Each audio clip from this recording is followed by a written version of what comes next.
The power of water. For a long time, the only way to make flour for bread was to grind grains by hand. Even today, some people make their own flour by using a heavy stone to grind grain. Centuries ago, someone came up with the idea for a machine called the watermill. The idea was to place a giant water wheel in a flowing river and to connect the wheel to a heavy grinding stone.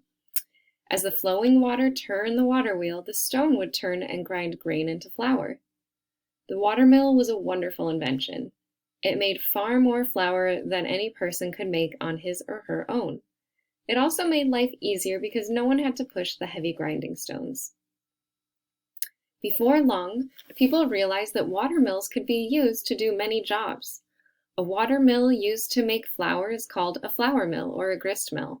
A watermill used to saw logs is a sawmill. A watermill used to spin cotton is a cotton mill. And although watermills were useful, there were two problems. First, watermills could only be built by flowing rivers. Towns located far from rivers could not use these watermills. Second, water moves between reservoirs, such as the atmosphere and the rivers. If it doesn't rain for a while, there might not be enough water flowing in the river to turn the water wheel. Could someone make a self-powered watermill? Some of the world's best scientists spent years trying to figure out how to make a watermill work without a river. One of these most famous scientists ever was Leonardo da Vinci. He was among the first people to try to design a water wheel that could run without a flowing river. His idea was to use water falling from a tower to turn the water wheel and then fall back into a pool again, The water wheel would be attached to a special screw that could lift water from the pool back up to the tower, where it could again fall down into the pool. A drawing similar to the one found in one of his notebooks. Here's that drawing. His idea was very clever, but it did not work.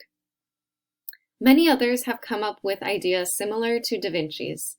They all hoped to design a watermill that could power itself. The picture shows a large water wheel turned by water falling from a higher pool to a lower pool. The large water wheel then turns a smaller wheel attached to a pump. The pump lifts water back up to the higher pool so that it can fall on the water wheel again. According to the sketch, if someone filled the higher pool with water, this watermill would keep on running forever. Unfortunately, like Da Vinci's machine, this one did not work either. What factors might affect how the watermill works?